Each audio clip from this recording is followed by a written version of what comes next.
सार दादा को अंधाधुंध प्रणाम करता हूँ। मंचासीन कवियों को मूसलाधार प्रणाम करता हूँ। कवियत्री को इलू इलू करता हूँ। संचालक की ऐसी तैसी पहले नंबर पे लगा दिया गुरु। अच्छा घबराइए मत, नंबर पहला हो या आखिरी, बगले में मणिकर्णिका है। कोई बात नहीं। हाँ ये बात तो सही। हम जिसके बगल में बैठे थे, बुलडोजर एक लड़का है यहाँ पे आया हुआ है।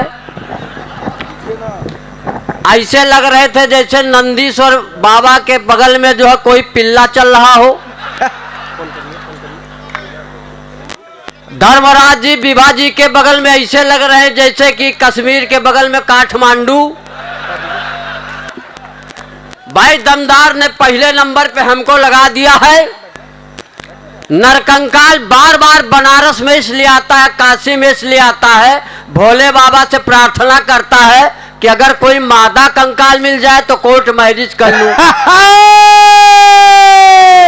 क्या बात है भाई, वाह। ताकि कंकालों की वृद्धि होती रहे। संचालक आज बहुत साठ में हमको लगा दिया इसने। ऐसे तो बहुत ये लंबा लंबा कहता था। एक बार एक आदमी ने कहा कि मेरे पिताजी नाले में कूदते थे, नदी से निकलते थे। दूसरे ने कहा मेरे पिताजी नदी में कूदते थे, हिंद महासागर से निकलते थे। और दमदार ने कहा इतने, मेरे पिताजी टंकी में कूदते थे, टोटी से निकलते थे। ये स्थितियां हो गई। अभी आप लोगों ने गड़बड़ विवाह देखा है। अब इस गड़बड़ विवाह में इतनी उम्र में अगर विवाह होगा तो क्या होगा। एक शेर चढ़ा रहा हूं। स्वागत है। कि कौन कहता है बुढ़ापे में इश्क का जुनून नहीं होता। अच्छा, शादियां तो होती है मगर हनीमून नहीं होता। अरे बाबा बाबा बाबा बाबा बाबा, हाँ जोड़े का तो हनीमून हो ही नहीं सकता। अब कंकाल चाहेगा तो भले हो जाएगा। अच्छा यहाँ पे दो कंकाल हैं, एक हमनर कंकाल, एक इलाहाबाद से किन्नर कंकाल आया हुआ है। एक बार जोरदार तालियां बजा के दोनों कंकालों का सम्मान करें। और गुरु अब हम हो जाते हैं शुरू। मेरी प्रेमिका, अब हमारी चेसिस देखो तो लगेगा कि इसके भी प्रेमिका होगी। हमारे कॉन्फिडेंस को देखो। मेरी प्रेमिका गोबर फेंकने के बहाने आती थी, घंटों हमसे बतियाती थी, हंसती थी, मुस्कुराती थी, जीने मरने की कसमें खाती थी। मोहब्बत के दुश्मन चंडालों ने भैंसी बेच दिया उसके घर वालों ने। अब बताओ गुरु हम क्या करें। हमारा तो प्यार जो है वो बिल्कुल वो हो गया है। अब पहले नंबर पे है गुरु। हम चाहते हैं कि हम श्री गणेश हम ही से हो रहा है तो हम गणेश भगवान की डिजिटल वंदना पढ़ना चाहते हैं। हाँ। एक बार आशीर्वाद दीजिए, हम गणेश भगवान की वंदना पढ़ना चाहते हैं। स्वागत है गुरु। एक दिन हमने पत्नी से कहा कि अगर मैं गणेश होता तो लड्डू खाने को मिलते। पत्नी ने 1.5 घंटे हमको घूरा। बोली अगर तुम गणेश हो जाते तो हर साल तुमको विसर्जित कर देती। गणेश जी से हम मांग रहे हैं कि हे गणपति बर दो, टाटा बिड़ला और अंबानी हमरे आगे मांगे पानी, और दुनिया भर की ब्लैक मनी सब मेरे नाम कर दो। हे गणपति बर दो। वाह। दूसरा वरदान मांगता हूं, सुंदरता हमारी बरकरार रहे। कि चाहे आलिया हो कटरीना, दमदार भाई, चाहे आलिया हो कटरीना, हम पर रीझ है सभी हसीना, रिद्ध सिद्ध के दाता हमको ब्यूटीफुल कर दो। हमको ब्यूटी पार्लर जाने की जरूरत नहीं है। ब्यूटी पार्लर महिलाएं जाती हैं, और जो महिला ब्यूटी पार्लर चलाती अगर उसको देखो तो लगेगा हिडिंबा मरी नहीं है, सुपर रखा जिंदा है। अब मैं गणेश भगवान से देश के लिए कुछ मांगना चाहता हूँ। स्वागत। और गणेश भगवान से कहता हूँ हे प्रभु, जैसे आपकी नाक ऊंची और लंबी है वैसे हमारे देश भारतवर्ष की भी सदैव नाक ऊंची और लंबी रहे। वाह।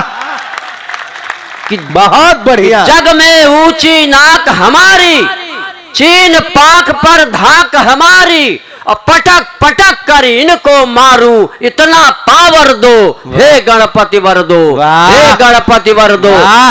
चाइना से हमने कहा कि चाइना, तुम हमारी क्या कंपटीशन करते हो, कोरोना भले भेजो लेकिन हमारा कुछ नहीं बिगाड़ सकते हो। हम लोग चाय को हाँ कहते हो, तुम चाय को ना कहते हो, इसलिए चाय ना।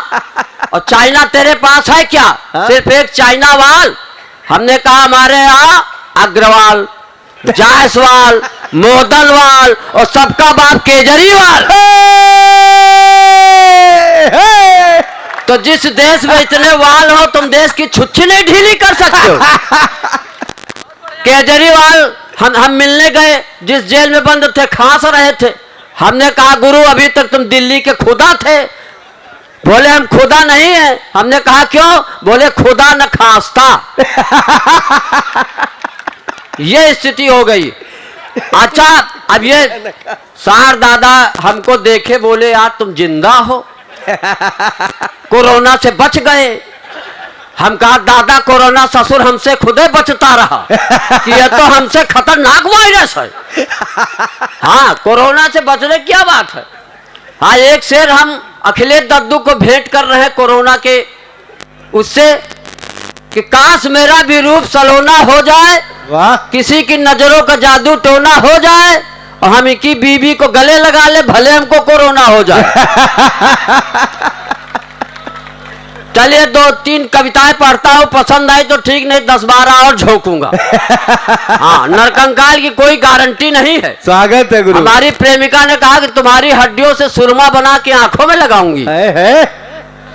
मैं एक पढ़ता हूं कि एक पत्नी पीड़ित भगवान भोलेनाथ के मंदिर आया, घंटा बजाया, हाथ जोड़ के गिड़गिड़ाया, बोला हे कृपा निधान मेरा करो कल्याण।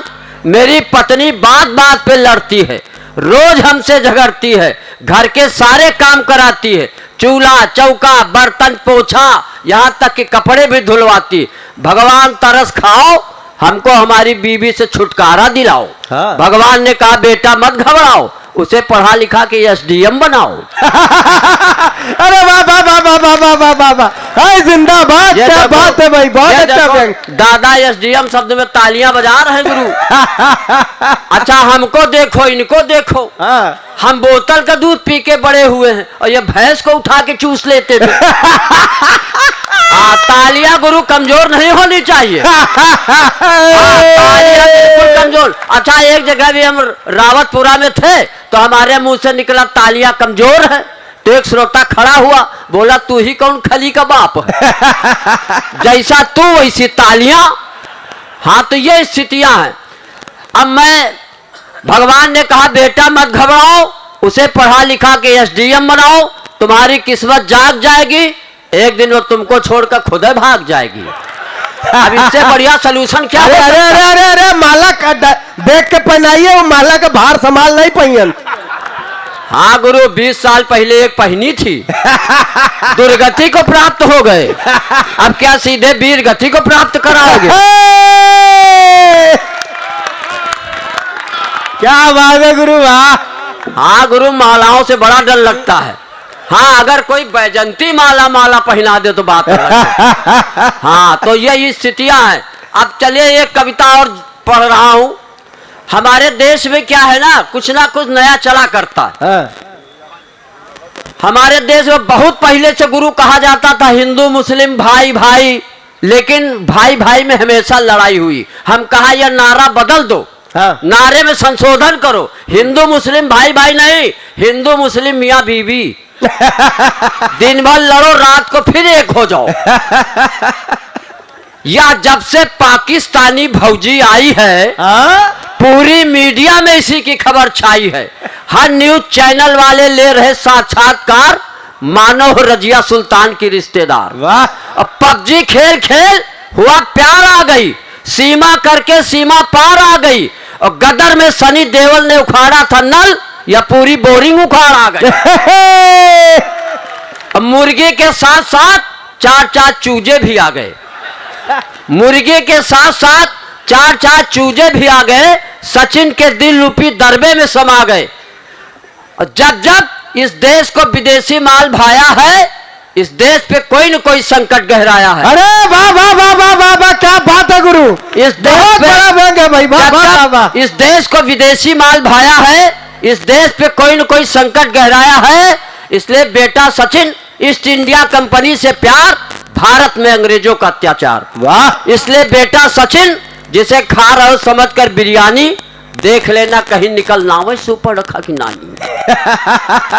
और ना जाने बेचारे कितने पत्नी का दुख झेल रहे हैं। और सचिन सीमा की लव स्टोरी देखकर हमारे गांव के रंडुए भी पबजी खेल रहे हैं। अब ये कविता गुरु और पढ़ता हूँ, पसंद आई तो ठीक, नहीं और झोंकूंगा भी। हाँ, हम प्यार मोहब्बत नहीं कर पाते, इसका मतलब ये थोड़े हमने भी एक प्रेमिका पाल रखी। ऐसा कुछ नहीं है गुरु, प्यार मोहब्बत नहीं कर पाते कोई बात नहीं। इधर पुरुषोत्तम जालान जी बैठे, इनके पास बाबा बंगाली का नंबर है, ले लीजिएगा। हाँ बिल्कुल गुरु, दिला दो।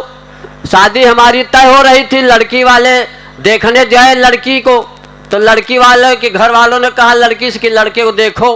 1.5 घंटा घूरती रही, बोली इनको क्या देखे, इनको किसी डॉक्टर को दिखाओ। खैर किसी तरह मामला सेट हो गया गुरु। जब हमारी पत्नी विदा होने लगी तो सास ने कहा कि बिटिया आज से यही तुम्हारी जिंदगी है। तो बिटिया, उनकी बिटिया घूरी, बोली लानत है इसी जिंदगी पे। गुरु लेकिन फिर भी हमारा कॉन्फिडेंस बरकरार है। हाँ, तो मैं दूसरी कविता पढ़ता हूँ और आप लोगों का आशीर्वाद मिलता रहता है। अभी आपने देखा है कि हमारे देश में भगवान श्री राम का जो प्राण प्रतिष्ठा हुई है अयोध्या में, एक नेता से हमने कहा, हम नाम नहीं बताएंगे, एक नेता से हमने कहा अयोध्या जाओगे, श्री रामलला के दर्शन पाओगे? वो बोले अयोध्या नहीं जाएंगे, रामलला के दर्शन नहीं पाएंगे। ये सब बीजेपी वालों की चाल है, चुनाव के लिए फैलाया गया माया जाल है। हमने कहा हनुमान चालीसा पढ़ा है, उसमें साफ साफ लिखा है भूत पिशाच निकट नहीं आऊं। यह स्थिति है। और तो और एक 2 कौड़ी का नेता कहता है कि तुलसी बाबा ने गलत लिखा, रामचरितमानस को इसी देश में जलाया गया। तब हमको बड़ी पीड़ा हुई। हमने कहा श्री रामचरितमानस की प्रतियां जला रहे हो, अरे मूर्खो, हनुमान जी की पूंछ में आग लगा रहे हो। अब बच नहीं सकती तुम्हारी लंका, क्योंकि बच चुका है सनातन धर्म का डंका। वाह, क्या बात है भाई, ये देखिए। अब बच नहीं सकती तुम्हारी लंका। नमः पार्वती पते हर महादेव। और जानते हो अभी ये सब रोना रोएंगे ईवीएम का। हम कहा ईवीएम का रोना मत रो, ईवीएम का मतलब एवरी वोट फॉर मोदी। हमने कहा बच नहीं सकती तुम्हारी लंका, क्योंकि बच चुका है सनातन धर्म का डंका। अगर तुलसी बाबा शूद्रों के विरोध में कुछ लिख जाते तो भगवान श्री राम केवट निषाद कोल भिल और सबरी को गले न लगाते। और अकबर के समय में मानस अगर न रच पाते तो शायद हिंदू और हिंदुत्व को न बचा पाते। और उसके खिलाफ 4 पंक्तियां पढ़ता हूं कि हिंदू होकर हिंदू धर्म के पीछे पड़ रहा है, श्री राम भक्तों के हृदय में कांटे से गड़ रहा है, राजनीति की रोटियां सेकने की खातिर अरे नेवले शेषनाग से लड़ रहा है।